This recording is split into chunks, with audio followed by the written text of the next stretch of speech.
지금 취재 기자가 현장에 나가 있다고 합니다. 정현우 기자 연결해 보겠습니다. 정현우 기자 나와 있습니까? 예, 여기 경기도 가평군 대보교 쪽에 나와 있습니다. 네. 가평군 피해 상황 심각해 보이는데 현장 상황 먼저 설명해 주시죠. 네, 일단 저희가 현장에서 중계 연결을 준비하고 있었는데 현장에서 아무래도 통신 상태가 원활하지 않다 보니까 이렇게 전화로 연결을 하게 됐습니다. 저는 지금 가평군 대보교라는 다리에 나와 있는데요. 다리 아래쪽으로 강이 계속해서 흐르고 있는데 물살이 지금도 상당히 센 모습입니다. 비는 오고 있지 않지만 물살이 상당히 세면서 위쪽에서 잔해들이 계속 떠내려오는 모습을 저희가 볼 수가 있습니다. 나무 더미라든지 위에서 내려오는 그런 콘크리트 등이나 이런 것들이 간간히 보이고 있는데요. 다리는 바닥 쪽을 보면은 완전히 진흙밭이 되어 있어서 걷기가 힘든 상황입니다.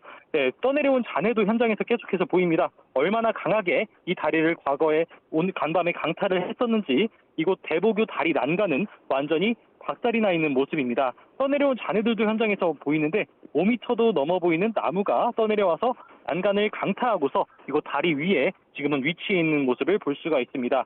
아까 말씀드린 돌더미나 콘크리트도 강착류에서 내려와서 난간을 강타하고 이곳 다리 위에 위치하고 있는 것으로 보입니다. 현장에 비가 오고 있지 않다고 말씀드렸습니다. 다만 물은 다리 아래까지 많이 꽉 차 있어서 비가 더 온다면 아찔한 상황이 또다시 빚어질 수 있을 것으로 보입니다. 네, 지금 가평군의 피해가 특히 크다고 해서 걱정이 됩니다. 인명 피해 지금 집계된 바가 있습니까? 네, 일단 제가 나온 이곳 대보교에서 인명 피해 상황이 계속해서 발생했던 것으로 보입니다. 일단 이곳 대보교에서 급류에 휩쓸려서 한 명이 사망한 것으로 파악이 됐습니다. 새벽 6시 20분쯤에 급류에 휩쓸려서 그러니까 물 위로 원류하는 그런 다리 위로 원류하는 그런 현상이 생기면서 40대 남성이 사망한 것으로 경찰에서 확인을 했습니다. 실종된 사람도 있습니다. 대보교 위로 80대 남성 한 명이 차를 끌고서 가족 2명과 대피를 하려고 하다가 물이 넘치면서 휩쓸려 간 것으로 파악됐습니다. 가족 2명이 무사하게 대피는 했지만 이 차를 몰던 80대 남성은 피하지 못한 것으로 파악됐습니다. 일단 소방은 구조 작업을 이어가고 있는데 추가적으로 인명피해 상황 발생되는 대로 말씀을 드리도록 하겠습니다. 그리고 제가 나온 이곳보다 위쪽 지대에서는 산사태가 발생했습니다. 주택 3채가 무너지는 사고가 났는데요. 4명이 매몰됐고 그리고 그중에서 3명이 구조됐지만 70대 여성 1명이 숨진 것으로 파악됐습니다. 경기 가평군 조정면 신상리 쪽에 있는 주택에서 이렇게 산사태가 난 겁니다. 이 밖에도 곳곳에서 실종 신고가 잇따르고 있는 상황입니다. 저희 취재진이 이곳으로 오는 길에 계속해서 주변 재산 피해 등 상황을 확인할 수가 있었는데요. 일단 이곳 일대로 들어가는 차량 통행 모두 다 막힌 상황이라서 계속해서 걸어 올라가면서 확인할 수가 있었습니다.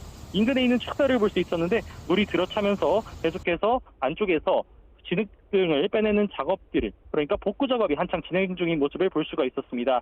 이쪽 동네에서는 시민들이 계속해서 대피하면서 아래로 내려오고 있습니다.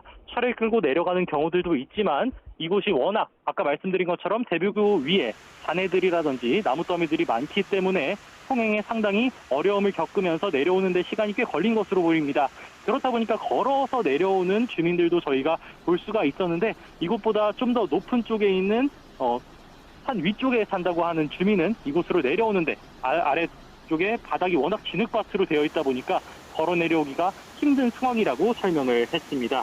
일단 내려오는데 2시간 넘게 걸렸다고 하는데요. 이 피해자분은 간밤에 비가 워낙 세다 보니까 집 앞으로 물이 들어차서 급하게 주변 높은 집으로 피신했다고 이야기를 합니다. 추가적인 질문 있으시면은 저희가 현장에서 답변 드리겠습니다. 예, 지금 간밤에 워낙 비가 많이 오고 또 상황이 긴박하다 보니까 지금 경찰과 소방당국도 가평군의 피해 집계 상황도 조금씩 다른 것 같더라고요. 집계에 좀 혼선이 있습니까? 예, 아무래도 저희가 오늘 아침에 경기도 가평군청에 확인을 했었을 때는 08시 기준으로 첫 번째 상황 보고가 이뤄진 것으로 보입니다. 일단 그때 당시에는 저희가 확인했을 때는 가평군청에서는 연락 등 두절되고 있는 사람이 총 5명이라고 설명을 하면서 일단 1명이 숨졌다고 이야기를 했었는데요. 일단 이후 상황을 계속해서 확인해 본 결과 소방 쪽에서 확인했을 때는 현재까지 사망이 2명, 그리고 실종은 2명이라고 좀 이렇게 파악이 되고 있습니다. 다만 실종자들의 집계에 있어서는 조금 더 신중할 필요가 있을 것 같은데요. 아무래도 연락이 되지 않는 사람들도 있다 보니까 이 사람들을 실종으로 잡은 것 같은데 이분들 가운데서 어느 정도 인명 피해가 더 발생할지는 계속해서 구조 상황 등을 보면서 파악해야 할 것으로 보입니다.